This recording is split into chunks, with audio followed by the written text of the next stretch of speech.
Blog Talk Radio. Boa noite, meus amigos. Estamos aqui de novo. Eu vou ter que ocupar uma boa parte desse programa com um assunto verdadeiramente fecal.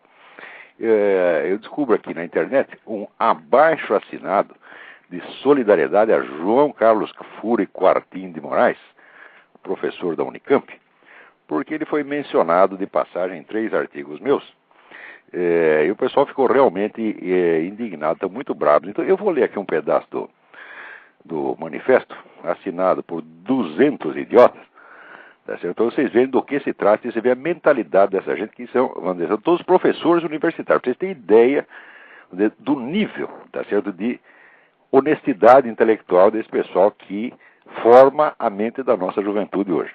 Então, diz aqui, nós, abaixo-assinados, empenhados na construção e consolidação de uma cultura política democrática, de cujos valores fazem parte a legitimidade e divergência teórica e ideológica, a civilidade no terreno da polêmica, a liberdade de opinião e de expressão, manifestamos a irrestrita solidariedade a João Quartim de Moraes, professor titular de Filosofia da Universidade Estadual de Campinas, face às acusações injuriosas e mentirosas contra ele, dirigidas pelo professor Olavo de Carvalho. Sem apresentar argumentos e razões para contestar as ideias e as concepções publicamente defendidas pelo professor de filosofia da Unicamp, o senhor Olavo de Carvalho, fiel às práticas obscurantistas prevalecentes na ditadura militar, recorre apenas e tão somente à agressão pessoal, ao insulto rasteiro e à calúnia desabrida. Não podemos senão repudiar de forma categórica e veemente seus métodos truculentos, inseparáveis do seu extremismo reacionário. Prestaram bem atenção? Dizem que eu não apresentei nenhum argumento e razão, que somente o caluniei.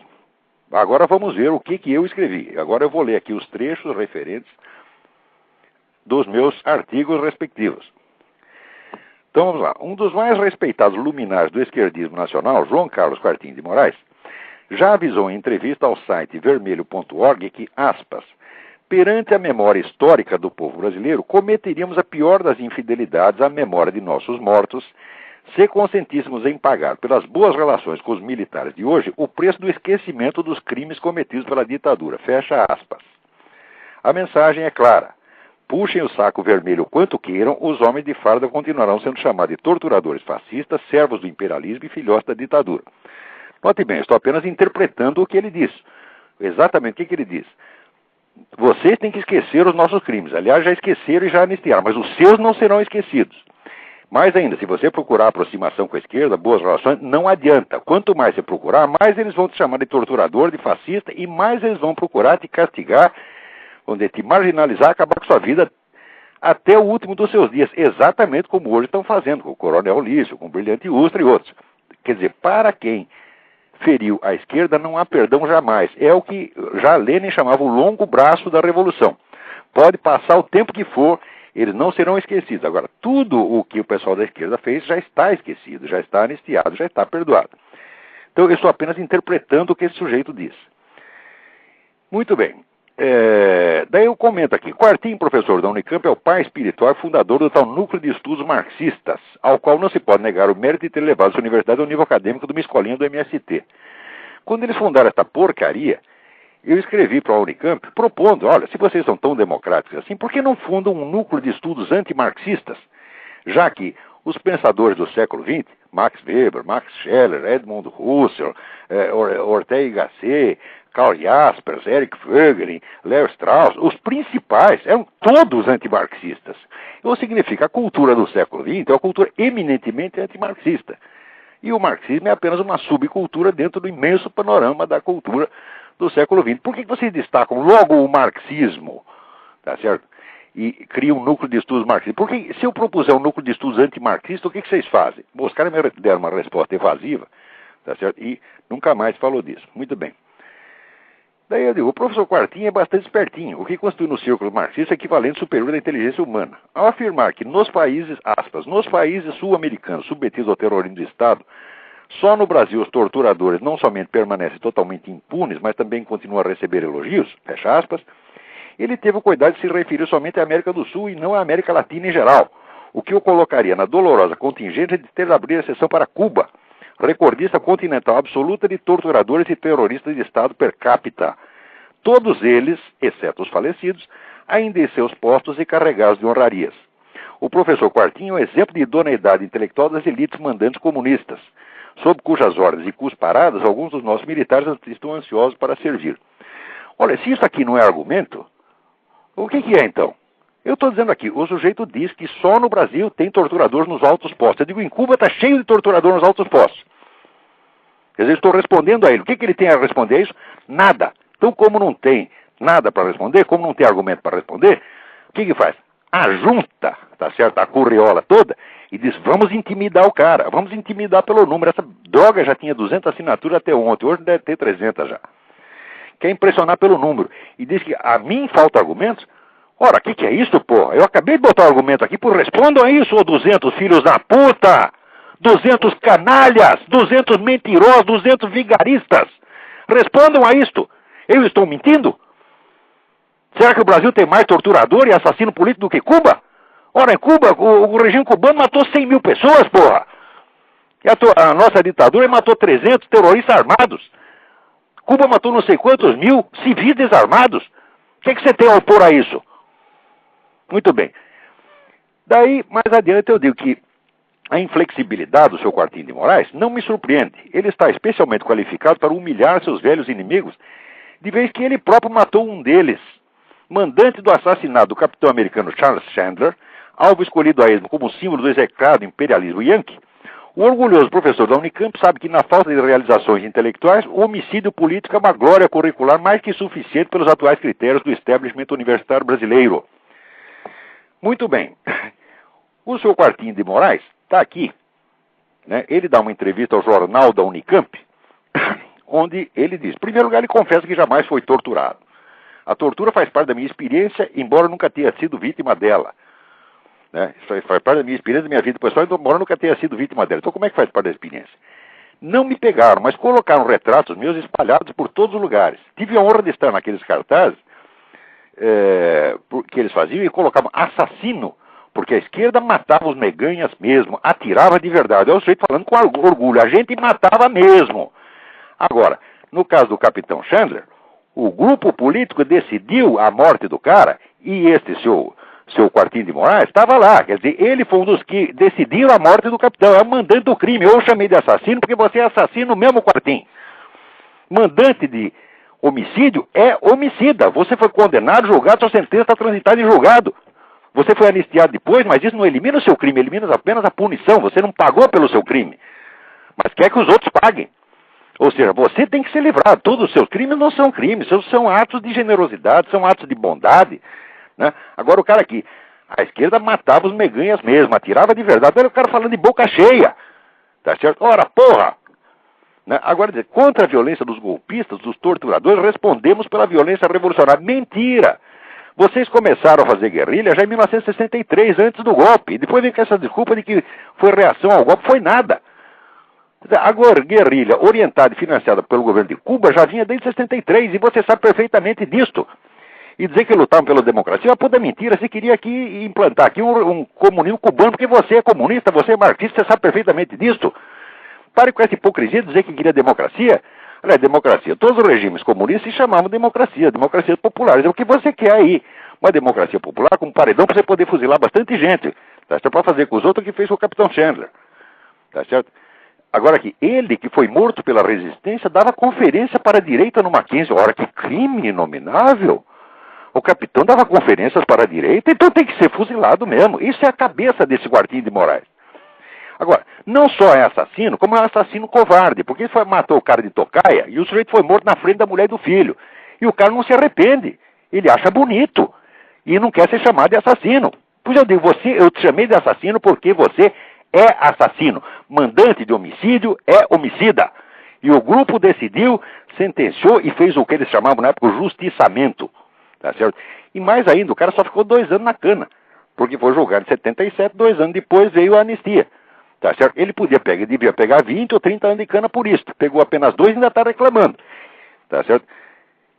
E ainda está se fazendo de heróizinho. Ora, o prestígio desse homem no meio universitário, você vê pelo próprio jornal da Unicamp, é sobretudo por causa dessa participação dele no terrorismo. Isto fez dele um heróizinho. Quer dizer, o destaque dele, a diferença específica dele, não é a sua obra intelectual, que é irrelevante. Só é relevante para propaganda marxista, faz parte da subcultura marxista. O que ele tem de especial? Ele tem de especial porque ele matou o americano, ele é o nosso herói. Ora, porra, que coisa mais vergonhosa, mais baixa. Agora, diz aqui que o capitão Chandler, nos bastidores, treinava torturadores. Cadê a prova? Vocês nunca provaram isso. Você, Quartim, você foi julgado num tribunal com direito a advogado de defesa e, de acordo com as leis, em um julgamento público, e foi condenado lá. Agora, e o capitão Chandler foi condenado num tribunal secreto, sem defesa, e no dia seguinte estava morto. É isso que vocês fazem, e é isso que vocês gostam de fazer, porque em Cuba fizeram isso. Vamos dizer que a gente fazia isso porque a gente estava reagindo contra um governo opressivo. Vocês, quando tomam o governo na sua mão, vocês matam mais ainda. Ou vai dizer que você não gosta do que estão fazendo em Cuba? Mas vocês passaram a vida puxando o saco deste homicida, deste ogro, deste genocida chamado Fidel Castro, que os alimentava, que lhes dava dinheiro, que orientava vocês, tá certo? E protegia. Trabalhar para o Fidel Castro o tempo todo, agora querer me fazer de idiota, que estavam reagindo contra a ditadura porque vocês queriam a liberdade democrática. Ah, sim, vocês queriam um regime tipo inglês, ou tipo americano lá. Ora, vai me enganar, porra! Agora, vamos lá. Mas Quartim não é um caso singular. Nada mais característico dos apóstolos da igualdade do que a desigual distribuição da dignidade humana. Para os seus mortos, honra e glória. Para os do outro lado, esquecimento e desprezo. Quando não tapa na cara o insulto dos miseráveis R$300 mensais oferecidos pelo governo à família do sargento Mário Cosel Filho depois de 30 anos de espera e humilhações. Muito bem. E o Oswaldo Lovecchio, que perdeu uma perna no atentado que vocês fizeram ao consulado americano? O senhor está andando na rua, de repente explode uma bomba, o cara perde a perna, está 30 anos esperando alguma indenização e não vem nada. E todos aqueles inocentes, que não tinham nada a ver com a história, que vocês explodiram no aeroporto de Guararapes, quando vai ter dinheiro para essa gente? Vocês estão nadando em dinheiro. Já deram 16... Olha, embora só tivesse 300 mortos ali, e o Brasil jamais chegasse a ter mais de 2 mil prisioneiros políticos, 16 mil pessoas já embolsaram dinheiro, estão mamando o dinheiro do governo que não acaba mais. Isso é uma sem-vergonhice. E ainda não estão contentes, eles ainda querem punir os seus inimigos daquela época, até o último. Agora, se isto aqui não é argumento, o que é então? Por que você não responde aí? Se eu estou mentindo, se é errado, digam que não é assim. Digam que é o contrário. Vocês honram, provem para mim que vocês honram tanto os seus mortos quanto os mortos do lado adversário. Provem para mim isso. Ou 200 vagabundos, 220 mentirosos, 200 vigaristas. Provem para mim que o que eu estou dizendo é falso. Ora, este seu Quartim não apenas é um assassino, como um assassino covarde, porque trama o assassinato e manda os outros executar, tá certo? E mesmo num confronto de imprensa, o cara não é homem sequer para pedir um direito de resposta e vir discutir direto comigo, ele se esconde atrás de 200 colegas. Ora aqui, existe o direito de resposta no jornalismo brasileiro, e eu mesmo na minha coluna, é claro que lhe cedo o espaço para você se defender.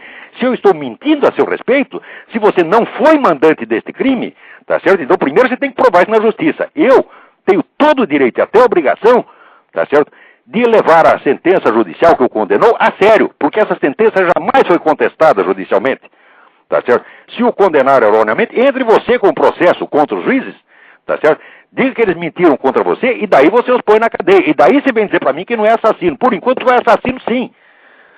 Então, agora vai dizer que sem apresentar argumentos e razões. Ora, vocês aqui não têm argumentos e razões, não responderam nada ao que eu disse. Não tendo o que responder, se esconde atrás do número de signatários, como vocês costumam fazer. Tá certo? Vocês são piores até do que o Quartim. Daí terceira citação aqui, eu de passar também diz o seguinte: fazendo ironia com os fazendeiros do Império, que julgavam a escravatura uma instituição benévola, afirma o elemento Quartim, né? Aspas. Os escravos, teimando em não compreender as motivações filantrópicas de seus proprietários, fugiam em massa das senzalas e das plantações. Fecha aspas. Daí comento eu. Bem, os escravos brasileiros não são as únicas pessoas incompreensivas que fugiram de seus benfeitores. 6 milhões de cubanos escapuliram de Cuba, expondo-se ao risco de morrer afogados ou de ser comidos pelos tubarões, caso não fossem metralhados antes pela polícia de Fidel Castro. Seu exemplo abominável foi seguido por 2 milhões de vietnamitas que fugiram da generosidade Vietcong em barquinhos jangados e até boias de borracha. Algumas dezenas de milhares de alemães mal agradecidos saltaram o muro de Berlim para expor-se aos horrores do capitalismo na parte oeste da cidade. O fluxo de refugiados da Polônia, da Rússia, da Hungria, da China e de outros templos da bondade comunista jamais cessou de superlotar as ruas de Nova York, Paris, Londres e até de São Paulo, dando um testemunho onipresente da ingratidão humana. O que vocês têm a responder a isso? Cadê os seus argumentos, ou 200 palhaços, 200 vigaristas? Cadê os seus argumentos? Respondam a isso. Quer dizer, por que a fuga de escravos, tá certo, prova que as fazendas brasileiras, os fazendeiros eram maus, e a fuga de muito mais gente, de milhões de pessoas, de regimes presididos por gente como vocês, não prova que vocês não prestam? O que é isso, porra? Ora, se tem o que responder, respondam. Mas em vez de responder o que eles falam, fazem de conta que não leram. Aqui, sem apresentar argumentos e razões. Porque aqui estão meus argumentos e razões. Respondam, canalhas. Aqui, agora, tem 200 assinaturas, ainda umas com uns comentários. Olha aqui, Muniz Ferreira, não, Edmundo Fernandes Dias, professor universitário, conhecendo o senhor Olavo de Carvalho. O ódio a com crase, tudo aquilo que significa liberdade, é sua característica. O ódio a com crase, como é que esse sujeito é professor universitário? Tu não tem categoria para ser aluno de ginásio? Tu é um usurpador? Tu é um vigarista? Agora, outros que assinam aqui, Emir Sader. Olha, eu dizer que o Emir Sader é vigarista, não preciso dizer. Porque o César Benjamin já disse que é, e já provou que é. É vigarista e leonatário. O próprio pessoal da esquerda sabe. Agora está aqui a assinatura dele, honrando esse manifesto. Está aqui a Anitta Leocádia Prestes, filha de outro assassino, porque o Luiz Carlos Prestes mandou matar a garota menor de idade. Quer dizer, é assassino solidário com assassino, é filho de assassino solidário com outro assassino. Agora, e note bem, agora a acusação pessoal, claro que é pessoal. O Quartinho de Moraes tomou essa decisão pessoalmente. E a acusação é pessoal sim, porque ele é assassino pessoalmente. Ideologicamente, todos vocês são assassinos. Moralmente falando, vocês, pelo apoio que vocês dão a esses regimes, são todos assassinos. Agora, ele não é só moralmente, ele não é só ideologicamente, ele é pessoalmente, é fisicamente. E ele, junto com os outros membros do grupo terrorista, determinou a morte do capitão Xande sob a alegação de que ensinava torturadores, coisa que vocês nunca provaram. Disse até que o era da CIA, não era da CIA. Ele é um oficial do exército americano. Quer dizer, até essa história que era da CIA, quer dizer, a CIA é um mito, né? A palavra mágica. Dizer que o cara é da CIA, então já está condenado à morte automaticamente. Então, eis aqui, como vocês não têm nada a responder aos meus argumentos, vocês inventam coisas, assim, e me imputam a prática num crime. Eu, se eu estivesse no Brasil, teria o prazer de processar todos vocês e dizer, cadê a calúnia? Chamar um assassino de assassino é calúnia? Tá certo? Responder às ideias dele, poucas ideias, eu não tive a intenção de discutir, vamos dizer, totalidade da obra dele, apenas frases que ele disse na mídia, e eu respondi com outras frases na mídia. Tá certo? Então, eu disse, primeiro, o que ele está dizendo a respeito dos militares é que não adianta eles tentarem uma boa aproximação, porque os crimes da esquerda têm que ser esquecidos, mas os seus crimes, milicos, jamais serão esquecidos. É isso que ele disse, e é o que eu reproduzi aqui, interpretando com fidelidade as palavras dele. Segundo, eu disse que ele foi um dos mandantes do assassinato do capitão Xande. Ele foi mesmo. Terceiro, eu disse que eles tratam com uma diferença nojenta os seus mortos do outro lado. Se isso é mentira, me provem. Me provem que vocês estão cuidando das famílias das vítimas que vocês fizeram. Que vocês foram procurar a família do Oswaldo Loveco, abriram generosamente o seu bolso, deram dinheiro para eles, pediram desculpa.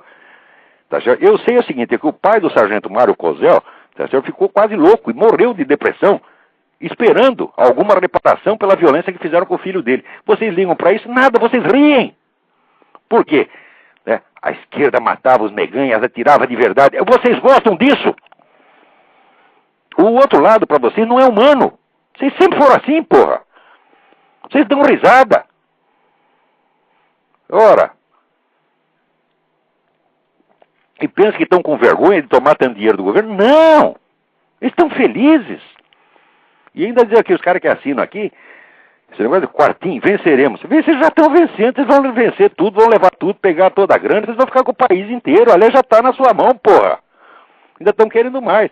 Só que vocês querem sangue. Vocês querem perseguir os seus inimigos até o fim. Aqueles mesmos que os perdoaram, aqueles mesmos que anistiaram, vocês vão perseguir os caras até o fim e liquidar com a vida deles. É o longo braço da revolução. E em quarto lugar, eu digo aqui, Acho que não tem nada a ver com o caso do Capitão Xana. Essa ironia que ele faz com o caso dos escravos. Quer dizer, se a fuga dos escravos prova que as fazendas eram um lugar ruim, ora, fugas imensamente mais vastas dos seus paraísos comunistas devem provar a mesma coisa, ou não. Se eu estou errado em qualquer desses 4 pontos, argumentem, palhaços, em vez de dizer que não apresentei argumentos e razões. Vocês aqui não apresentam nada, vocês escrevem uma coisinha aqui de 10 linhas, tá certo? Cheio de mentiras. Primeiro, chama de calúnia o fato de que eu chamei um assassino de assassino. Não é calúnia coisíssima nenhuma, vocês é que estão me imputando um crime que eu não fiz, tá certo? E segundo, diz que eu não apresento argumentos e razões. Ah, tá aqui os argumentos e razões, por respondam. Vocês não têm o que responder porque o que eu disse é verdade. Agora, note bem, tá certo? Aqui, no meio das notas que eles apoiam às assinaturas, tem vários que me chamam aqui de fascista. Ora, existe uma diferença básica entre a minha linguagem e a desta gente. Eu uso a linguagem para descrever, para expressar os fatos e a realidade da melhor maneira que eu posso. E eu lhe acrescento depois a ênfase emocional que é minha própria. Por exemplo, quando eu chamo um negro de fascista, é porque eu verifiquei que na teoria e na prática ele segue uma doutrina que é, primeiro, uma doutrina autoritária, estatizante, que atribui ao Estado o controle da economia e da sociedade e o faz em nome de motivos nacionalistas. Isso é definição de fascista. Se o cara faz isso, ele é fascista. Assim como, se o sujeito faz, vamos dizer, um regime assim, baseado na ideia de luta de classe, ele é comunista. Então, eu chamo o sujeito de fascista porque a atividade dele corresponde à definição objetiva e científica do que é fascismo. Agora, eles não. Eles chamam o cara de fascista só porque eles não gostam. Então, a maneira que eu tenho de usar a realidade, a linguagem, é tentar expressar a realidade e depois colocar a minha ênfase emocional. Eles fazem o contrário.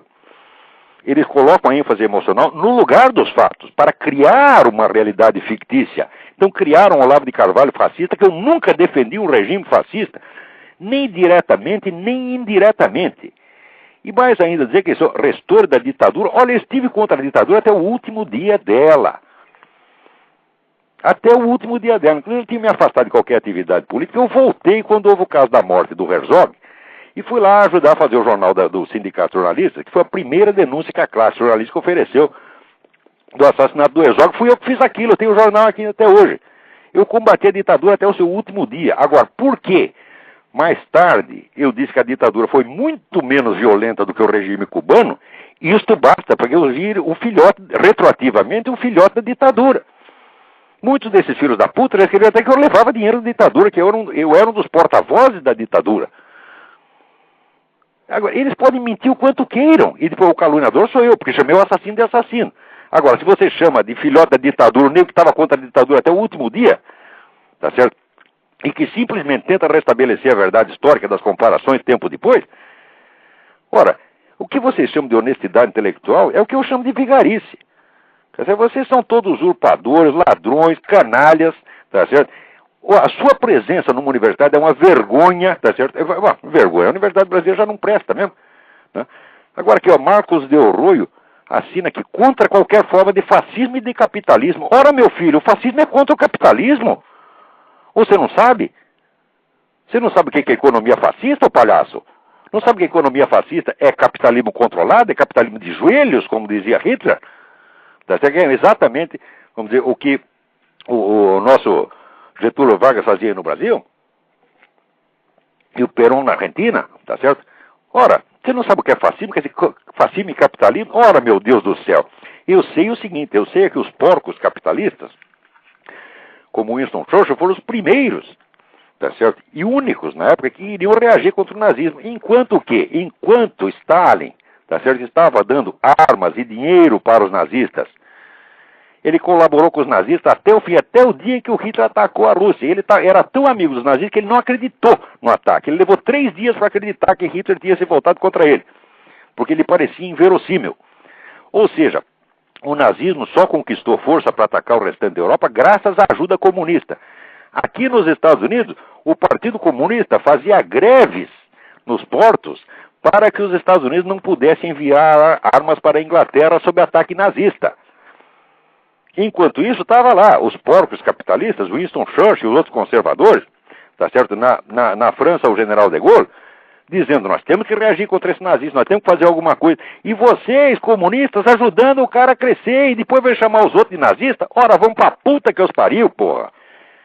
Olha, o que eu estou dizendo aqui, por exemplo, eu estou dizendo uma verdade histórica. Eles não são capazes de contestar isso porque os documentos provam, a cronologia dos fatos prova. Então, eu digo os fatos e daí eu acrescento o meu comentário, acrescento meus palavrões em cima.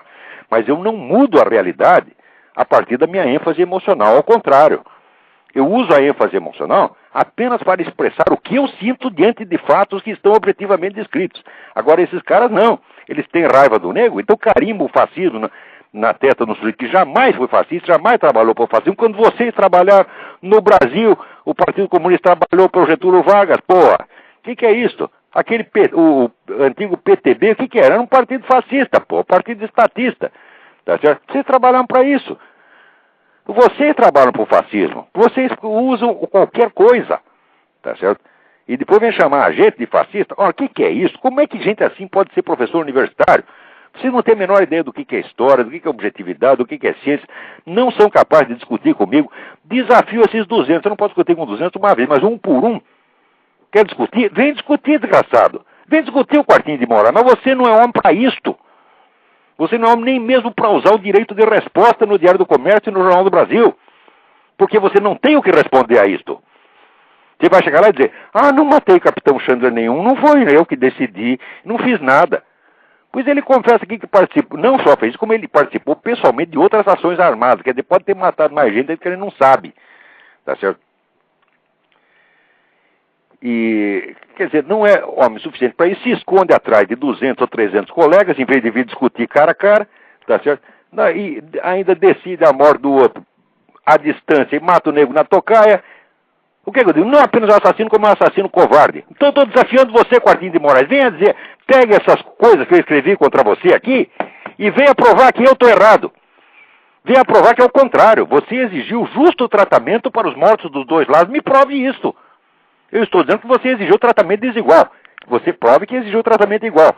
Eu estou dizendo que você foi um dos mandantes do homicídio do capitão Charles Chandler. Prove que você não estava lá, que você não sabe de nada, ou até que você foi contra. Diga assim, os outros queriam matar o capitão. Eu não, eu sempre fui contra. Diga isso, desgraçado. Tu não é capaz nem de dizer por quê, porque você sabe que você aprovou isso, que você foi um dos que o condenaram à morte, com a autoridade judicial autoconferida. Esse tribunal de fancaria, essa palhaçada que vocês fizeram, fazer o justiçamento revolucionário, quem lhes deu autoridade para isso? O povo brasileiro lhes deu?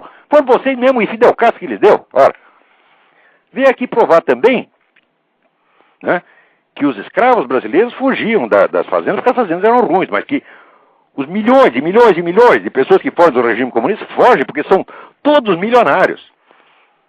Tá certo? Prejudicados pela justiça. Tá certo? Quer dizer, de Cuba só fugiu milionário, da União Soviética só fugiu milionário. É isso que quer dizer? Fugiram porque eram todos ladrões? Ora, o que é isto, porra? Ou seja, o lugar lá era bom, eles fugiram porque eram maus. Agora os escravos fugiram porque as fazendas eram más. Prove que eu estou errado em qualquer desses pontos. Venha provar. Se você tem tantos argumentos e eu não tenho nenhum, está aqui. Quando você diz sem apresentar argumentos e razões, vocês estão todos mentindo e provando que são vigaristas. Os 200 são vigaristas. Quem quer que tenha assinado essa coisa de que não tem argumentos e razões nesses meus artigos, é um vigarista. Eu chamo de vigarista e acabei de provar que vocês são. Agora, venham provar que eu estou errado naquilo que eu escrevi. Não podemos dizer isso, o que eles fazem? Tentam impressionar pelo número. Ademais, se eu caluniei o seu João Cartinho de Moraes, por que ele não me processa? Diga, fui caluniado, fui acusado de matar o sujeito quando não matei ninguém. Ele não pode fazer isso porque está lá a sentença. Ele matou e foi condenado por isso. Então o que fica fazendo? Fica tentando impressionar estudante com assinatura de professor. Junta lá 200 professores para ver se impressiona os outros. A mim tu não vai impressionar não, Quartinho. Você era um covardão, assassino covarde e continua sendo a mesma coisa até hoje. E vocês, os 200, são piores. Vocês são puxa-sacos de assassino covarde, como são puxa-sacos de Fidel Castro. Muito bem, vamos passar adiante.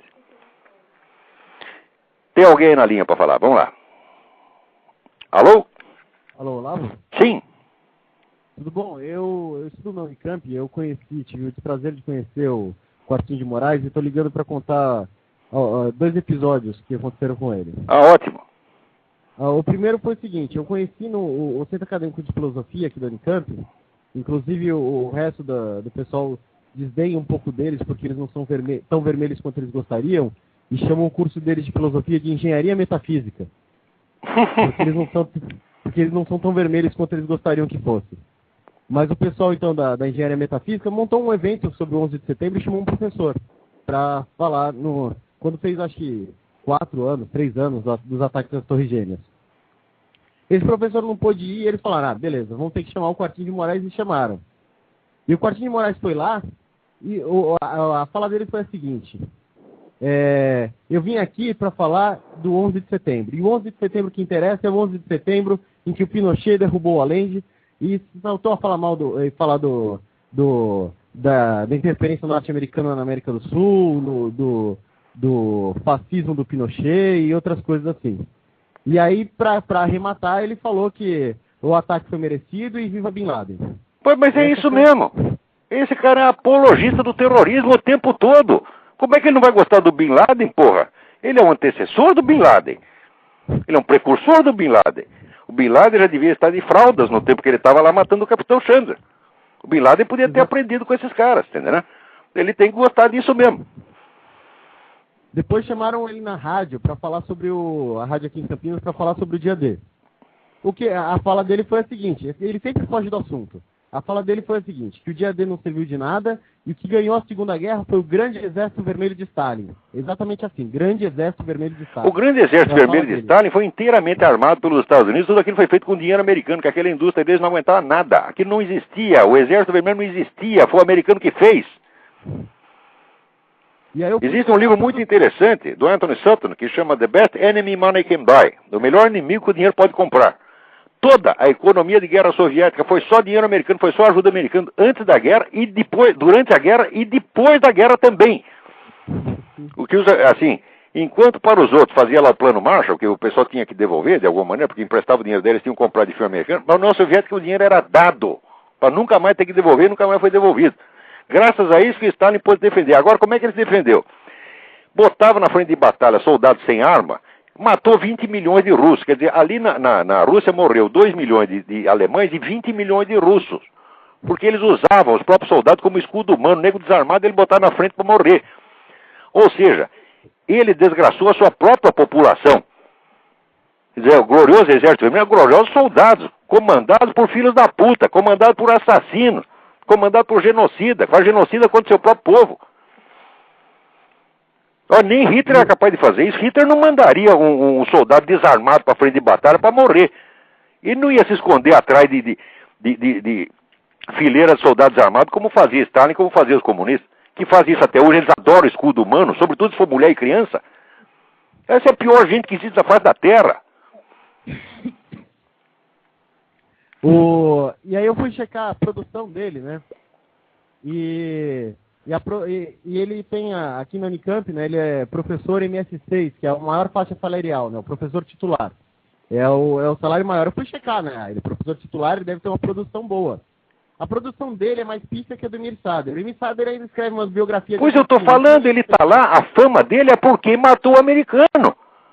Porque intelectualmente é zero.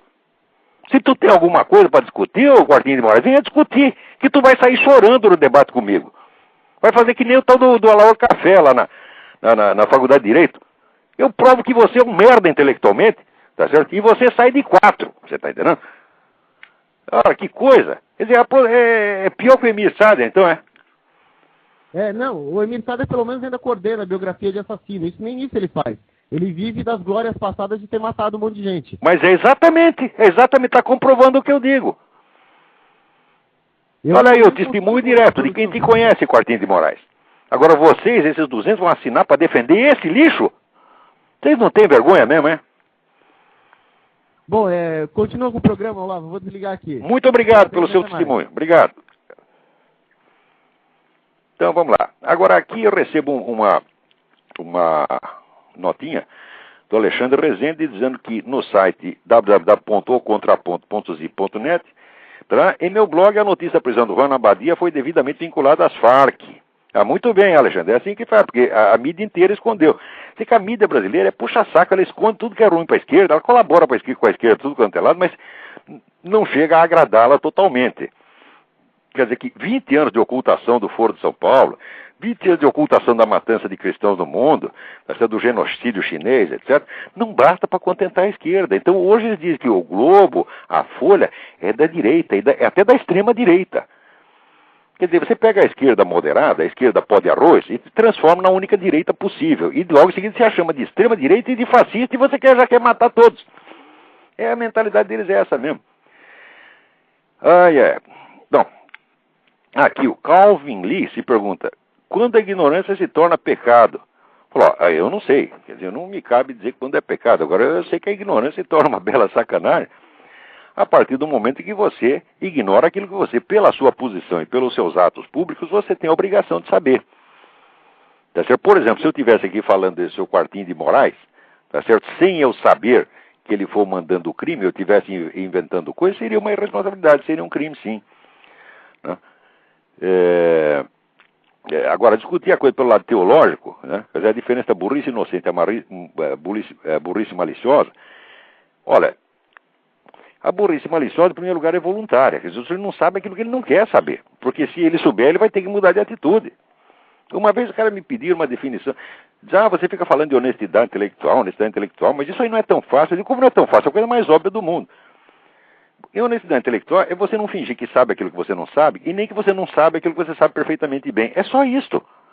Basta você seguir esse critério, e você saberá que para cada assunto do qual você vai se pronunciar em público, você vai ter que estudar, você vai ter que averiguar as coisas, vai ter que examinar as coisas dos dois lados, e não é dos dois lados, você vai ter que assumir o outro lado. Note bem, porque hoje eu estou falando desse pessoal marxista, porque eu passei 8, 9 anos da minha vida me intoxicando de marxismo, e eu estava do lado deles, eu sei como eles pensam, porque eu participei disto. Tá certo? Então não é como um sujeito de fora, um ignorante que não os compreende, ignorante e incompreensível que eu falo do marxismo. Não! Eu primeiro adquiri a compreensão do modo deles pensar. Depois é que eu saí daquilo e fui adquirir um horizonte maior. E é sempre assim que você tem que fazer. Você tem que, na hora que você está lendo os argumentos da pessoa, você tem que ler como se você fosse ela, dando total credibilidade. Até para este vagabundo do Quartinho de Moraes tem que fazer isso. Cada palavra do Quartinho, vamos lê-la como se fosse a verdade. Depois você vê o resto da verdade e você compara. Tá certo? Por exemplo, o que ele diz aqui dos escravos é a pura verdade, só que amplia o horizonte, e veja que ele fala isso dos escravos porque ele quer esconder o resto. Ele quer dar a impressão que a escravidão brasileira era pior do que o comunismo. O comunismo mata 100 milhões de pessoas, no Brasil nunca mataram 100 milhões de escravos.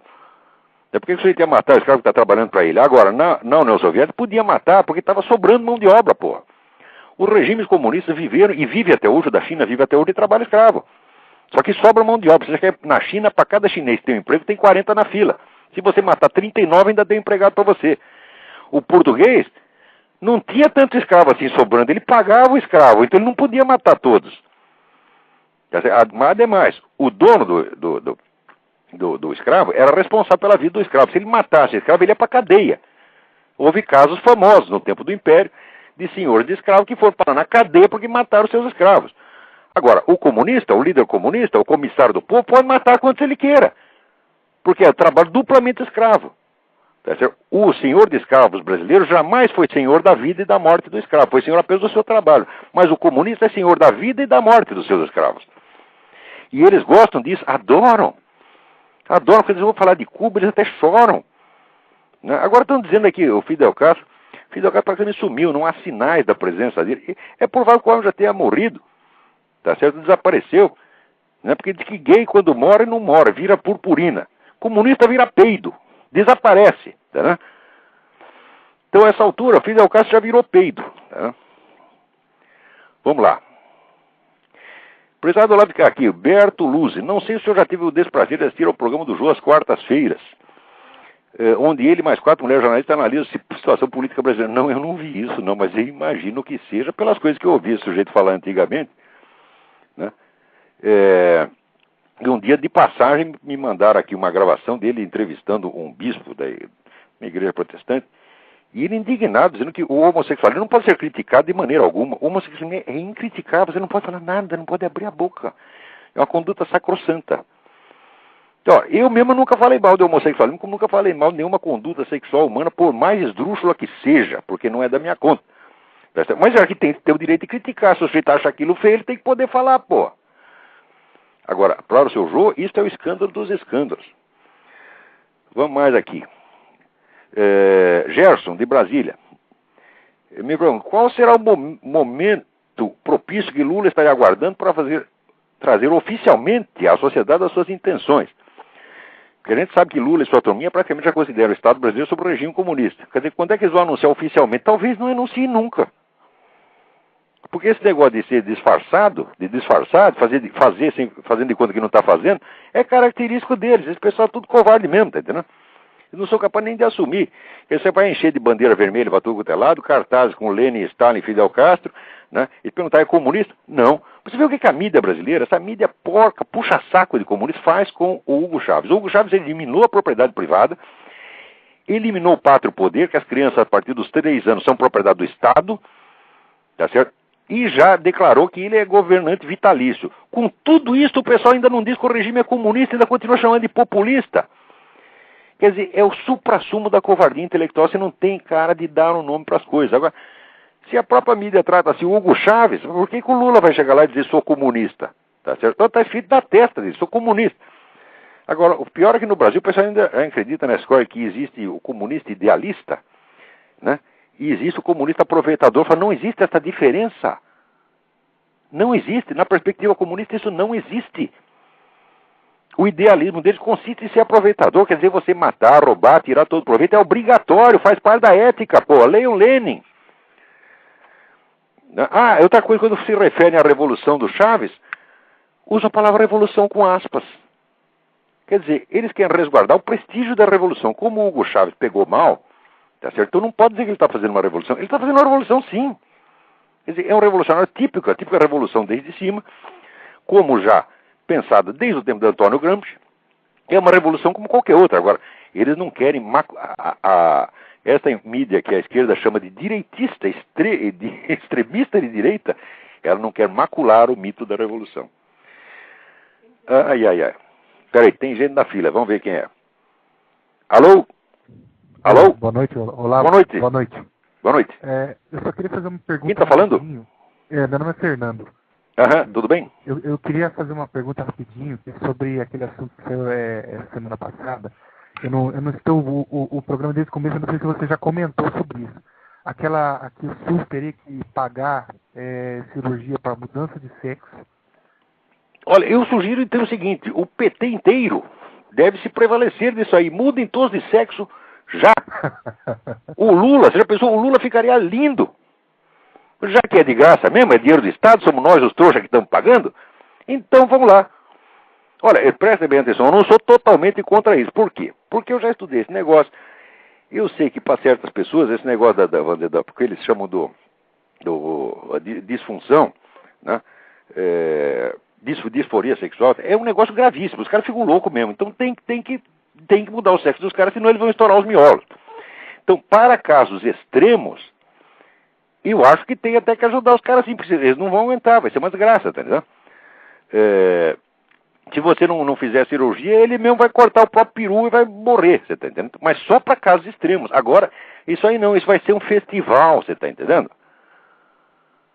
Vai ser, todo mundo vai entrar lá na fila. Eu acho que o PT inteiro vai entrar na fila. Todos eles vão querer mudar de sexo agora, porque esse negócio de ser homem já cansou, eles estão muito cansados, tá entendendo? Sendo homem é um perigo, porque você vai ter que enfrentar o Olavo de Carvalho cara a cara. Então, não, vamos virar mulherzinha, porque daí ele não vai mais bater em nós. Tá entendendo? Eu sugiro que entrem todos na fila, vão já. Ou Quartinho de Moraes, é a sua chance. Você vai lá, muda de sexo, eu não vou poder mais bater em você, rapaz. Não vou poder mais falar grosso com você, porque agora daí você vier ele virado uma lady. Mas pode ter certeza que isso vai ser uma comedeira de dinheiro, tá certo? Que nem queira saber. Sim, eu tava porque é claro que os casos extremos, como esse que eu estou mencionando, são raríssimos. Tá, não?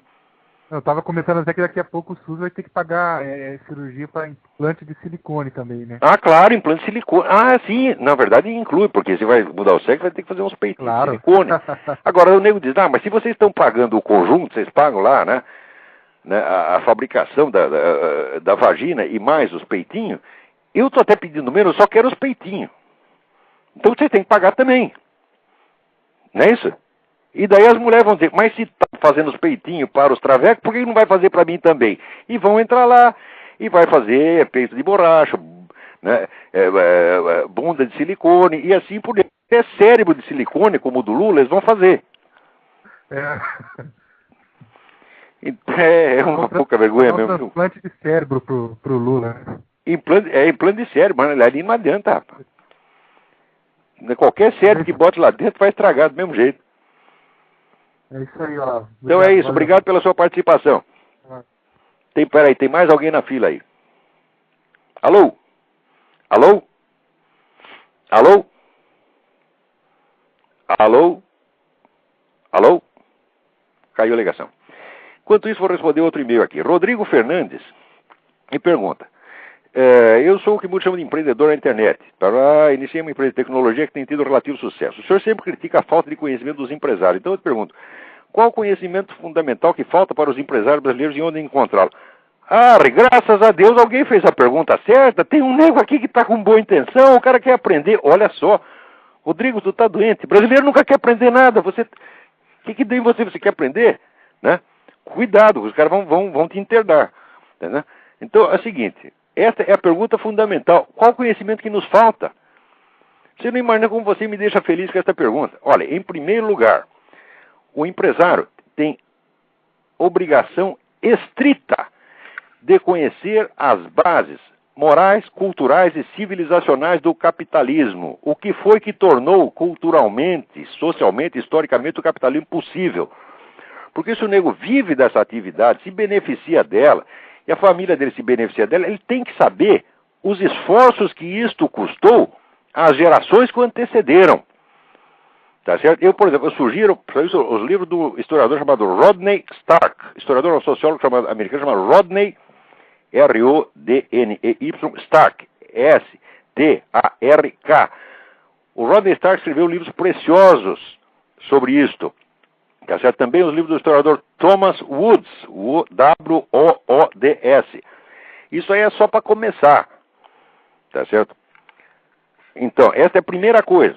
Segunda coisa, você tem obrigação, tá certo, de conhecer os perigos que se oferecem contra o capitalismo e contra as condições culturais, políticas, jurídicas que o fundamentam. Você tem obrigação estrita de conhecer a história do movimento comunista, a estratégia comunista e todos os truques da estratégia comunista. Tem obrigação estrita de conhecer essas duas coisas, tá certo? Então, olha, para isso aí, por exemplo, você quer saber, comece por ler o livro do Anatoly Golitsyn, que se chama New Lies for Old, Novas Mentiras no Lugar das Velhas. Quer dizer, eu estou indicando esse livro porque, só para começar pela estratégia atual, para depois você estudar a história retroativamente. Quer dizer, você vai recuando desde a estratégia atual do movimento comunista até as primeiras, do tempo de Lenin. Tá certo? E você vai entender o que é a maldade humana, o que é a malícia humana, e como eles são capazes de mentir para fazer você parecer um monstro só porque você tem uma empresa. Tá entendendo? Como faziam lá no sistema Hardcock de ensino. Né? Muito bem.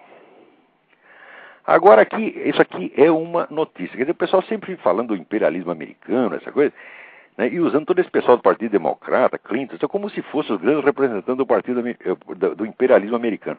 Esse pessoal é 100% anti-americano. Veja você. Agora, você sabe que os americanos foram os caras que descobriram o Polo Norte. Eles foram lá, os primeiros que chegaram lá, botaram a bandeira americana, blá, blá, blá. Passado não sei quanto tempo, tá certo? A Rússia está dizendo que o Polo Norte, com todo o petróleo que tem lá, pertence a eles, tá certo? E o que o Departamento de Estado faz contra isso? Nada. Nada. Em vez de juntar a prova histórica, tá certo? O Departamento de Estado, paralisado por esse Congresso Democrata, não está fazendo nada. Eles vão entregar o Polo Norte para a Rússia, de graça. Tá certo? Isso aí, vamos dizer, para qualquer... É a mesma coisa que você disser, vamos entregar o estado de Minas Gerais para a Rússia. Tá certo? Minas Gerais, ou qualquer outro lugar melhor que tenha petróleo. Entrega tudo para a Rússia. Entrega tudo para o Putin. Tá certo? Os democratas querem fazer isso. E o pessoal aí no Brasil não entende, vamos dizer, que os Estados Unidos não é uma União Soviética capitalista. Não é um país que tem uma política em bloco. Não, aqui é metade. Aqui é metade pró-americano e metade anti-americano. Metade quer destruir essa porra. Entendeu? E pior, a metade que quer destruir é a metade mais rica. Quer destruir por quê? Porque eles não precisam disso aqui, eles têm base no mundo inteiro. Um cara como George Soros, se afundar os Estados Unidos, para ele é até melhor. Entendeu? Ou esse pessoal, Ted Kennedy, Clinton, eles querem destruir mesmo esse negócio. Agora, se destruir os Estados Unidos, acaba a liberdade no mundo. A começar pela América Latina. Entendeu? É claro que o governo americano não está fazendo absolutamente nada. Como nunca fez. Essa história de que os americanos fizeram o golpe de 64, conversa mole. Eu mesmo já provei. Ele diz, olha, está aqui as provas, finalmente as provas de que os americanos tramaram o golpe. Sabe qual é a prova que eles apresentam? Uma comunicação do embaixador Lincoln Gordon para o presidente Johnson no dia 1º de abril de 64, dizendo, olha, presidente, eles deram o golpe, agora nós temos que fazer alguma coisa. O que a gente faz? Né? E daí planejaram de enviar uma ajuda que chegou 13 dias depois. Quer dizer, 13 dias depois do golpe, começou a ajuda americana já ao governo estabelecido. Né? Então, assim, os americanos sempre foram assim, eles mais se omitem do que outra coisa. Eles entregaram a China para os comunistas, tá certo? Eles entregaram a Hungria para os comunistas, mas de vez em quando eles até defendem um pouco como defenderam no Vietnã. Defenderam pela metade, que no fim acabaram entregando também. Peraí, tem alguém na linha, vamos lá. Alô? Alô? Marcelo, Olavo, tudo bem? Oi, tudo bem? Tudo bem. Olavo, queria fazer uma pergunta para você, que é o seguinte, liguei semana passada, a gente falou um pouco aí sobre o negócio da imprensa, né? Aham. Mas esta semana, queria te perguntar o seguinte, se a gente retornar na história, procurar ver o Marx, as condições em que ele escreveu, os textos dele, etc e tal, aquilo até é uma coisa que fazia sentido para quem estava visitando a Inglaterra, vendo toda aquela, os trabalhadores que viviam de fato numa condição miserável, etc. Só tinha um negócio, a situação nos últimos 30 anos tinha melhorado muito. Marx, quando viu isso, decidiu usar dados de 30 anos antes, para provar que estava piorando. Aquilo era um picareta, por isso que todos esses picaretas gostam dele, tá entendendo? A pergunta que eu quero te dizer é o seguinte, quer dizer, o Marx está dentro de um contexto histórico, né? E o marxista que a gente vê hoje é o contrário, ele é um puta de um sacana, porque o mundo hoje não tem nada a ver com aquele mundo ao qual Marx fazia referência. A teoria, todo o utopismo do Marx, etc. e tal, aquilo hoje não teria cabimento hoje. Eu queria saber o que é que você acha sobre isso. Porque, para mim, o marxismo, como ele é apresentado hoje, parece, assim, a falta de integridade intelectual. Não, na época já era, Marcelo.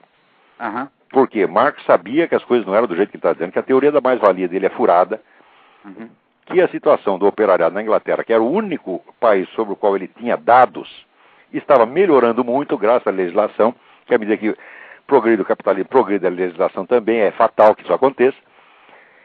Mas ele tinha a teoria de que o capitalismo iria empobrecer o proletariado.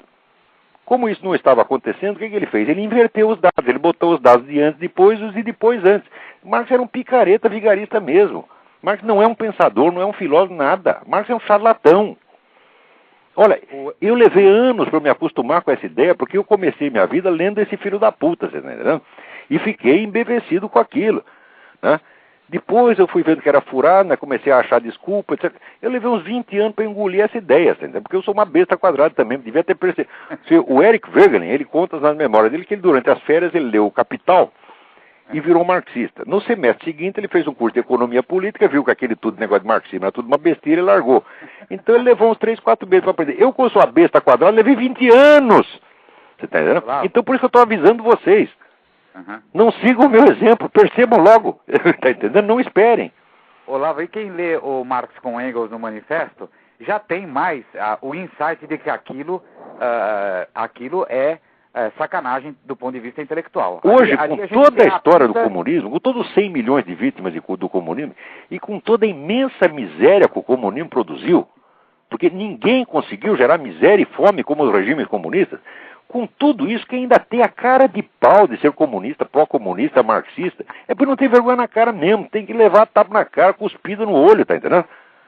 Não é nem pra gente falar com esses caras. Olha, eu de falar, responder a esses 200 vagabundos, tá entendendo? E eu sinto que eu estou cometendo um ato de caridade, porque não é nem pra falar com essas pessoas. Mas sabe aquele negócio de chamar gato meu tio, dar bom dia a cachorro? É o que eu sinto que eu estou fazendo quando eu estou respondendo esses caras, porque não é nem para responder, não merecem nem isso. Imagina se eles vão processar você. Duvido, eu duvido. Eu digo processe. Diga que eu menti, diga que eu cometi crime de calúnia contra o Quartinho de Moraes, porque eu chamei de assassino. Mas eles não vão, porque... Claro que não vão. Não vão. Claro que não vão. E se for, eu agradeço, porque é a chance que eu tenho de ir lá provar tudo que eu disse e devolver a eles um crime, acusado de denunciação caluniosa. Porque se eles pudessem processar, já tinham processado. Como sabe que não pode, o que nós vamos fazer? Fazer uma abaixo-assinado na internet. Isso é bobagem. Coisa de moleque, esses 200 moleque. Tem até Juca Kfouri aqui, só pra você ter uma ideia. Eu não sei se você sabe o que é, mas é um Eu sei, eu fui entrevistado no programa do Juca Kfouri, veio ela puxando meu saco. Puta. Então tá bom, Olavo, um grande abraço pra você. Um abração. Tchau, tchau. Então, muito bem, vamos ver se dá tempo de responder mais alguma coisa aqui. Olha aqui. Aqui o Henrique Horácio de Souza, né? Manda uma notícia que ele leu na Folha de Boa Vista. O país acaba sofrendo um revés na Organização das Nações Unidas. A entidade aceitou o apelo feito por grupos indígenas e passou a exigir que o governo brasileiro garanta a retirada dos ocupantes da reserva indígena Raposa do Serra do Sol, em Roraima. Isso quer dizer o seguinte: a ONU decide o que o país pode fazer com o seu território. É exatamente como no caso do Polo Norte aqui. Quer dizer, a ONU decidiu que o território pertence à Rússia e nos Estados Unidos, então entrega para a Rússia. Agora aqui eles inventam essas comunidades indígenas, que muitas foram até criadas artificialmente. Tá certo? Tem um livro do Coronel Mena Barreto, que chama Farsa Yanomami, e mostra que aquele pessoal da ONU vem e inventa tribos que nem existem. E daí diz que a gente precisa entregar a terra para eles. Então é o seguinte, as soberanias nacionais já foram embora, já acabou, a ONU já acabou com tudo isso não existe mais, né? Infelizmente não existe. Vamos embora, vamos ver o que mais tem. Tem aqui um monte de carta interessante. Agora aqui, George Randolph, ele pergunta aqui: em relação a essa questão do globalismo, eu fico bastante confuso. Apesar de concordar plenamente com o senhor com as piores intenções dos dirigentes da ONU, tem a tendência a acreditar que um governo global é um caminho natural. E olha, existe um livro que se chama As Bases da Civilização, escrito pelo Ellsworth Huntington. Não é o Samuel Huntington, é o avô dele, Ellsworth Huntington, um grande geógrafo. Em que ele diz que existem poucas constantes na história do mundo, mas que a aproximação entre as civilizações e as sociedades, de certo modo, a globalização é uma constante. De fato é uma constante, mas isso não quer dizer que tenha que ser uma globalização administrativa e política. Note bem, então, por exemplo, aqueles grupos que um milênio atrás formavam culturas separadas, isoladas na Europa, tá certo? Se aproximaram e criaram a civilização europeia, mas isso não quer dizer que precisa ter tudo uma administração só. Foi justamente esta aproximação que criou os estados independentes. Quer dizer, a globalização cultural e econômica é perfeitamente compatível, tá certo, com as soberanias estatais. Agora, depende do que o povo quer, porque se o povo achar que é melhor dissolver aquele país para se integrar num outro, tá certo?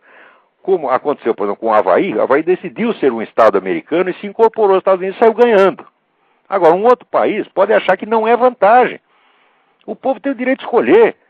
Então, você quer se integrar na unidade maior ou você quer conservar sua independência? O povo é que tem que ver, cada um sabe onde ele aperta o sapato, porra.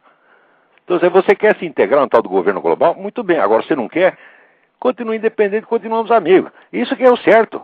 Você está entendendo? Quer dizer, a soberania não é uma soberania geográfica, soberania popular. Quer dizer, os habitantes do lugar é que tem que decidir. Como o famoso caso das Ilhas Falklands ou Malvinas, né?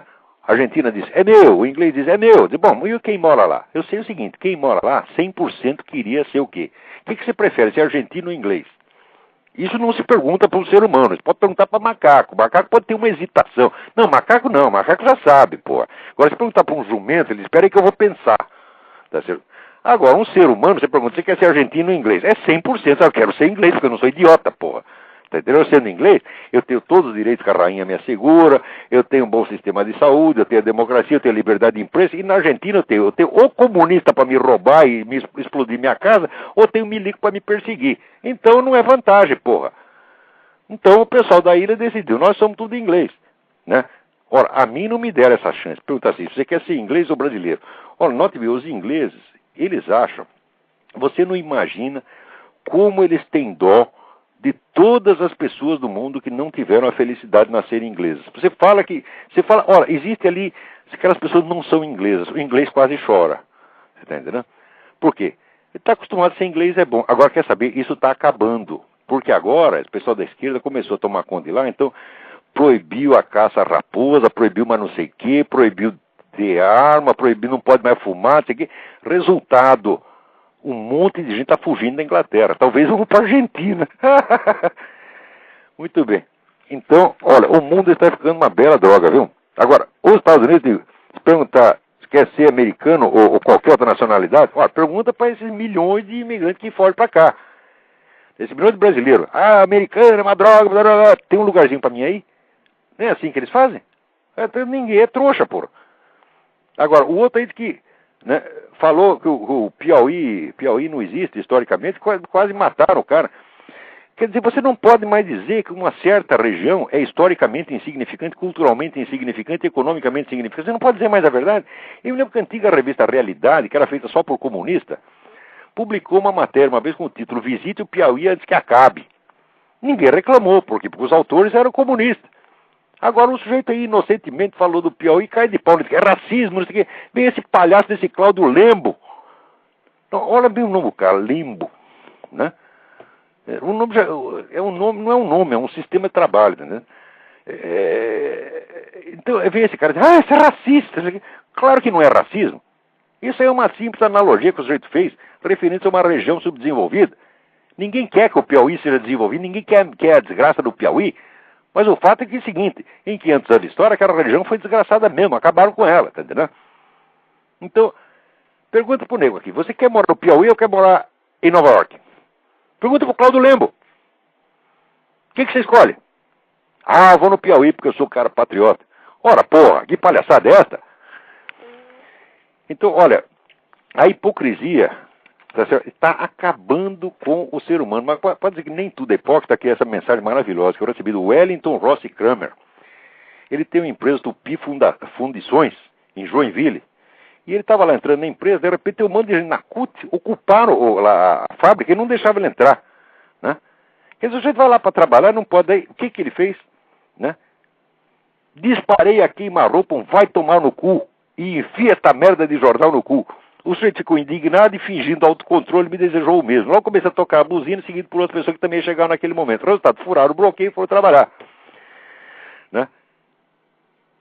Após isso, tiraram uma fotografia. A minha oportunidade que aproveitei para fazer uma mímica do vai tomar no cu, mostrando o dedo médio. Me senti de alma lavada. É muito boa essa sua receita para lidar com essa gente. Mas é exatamente isso.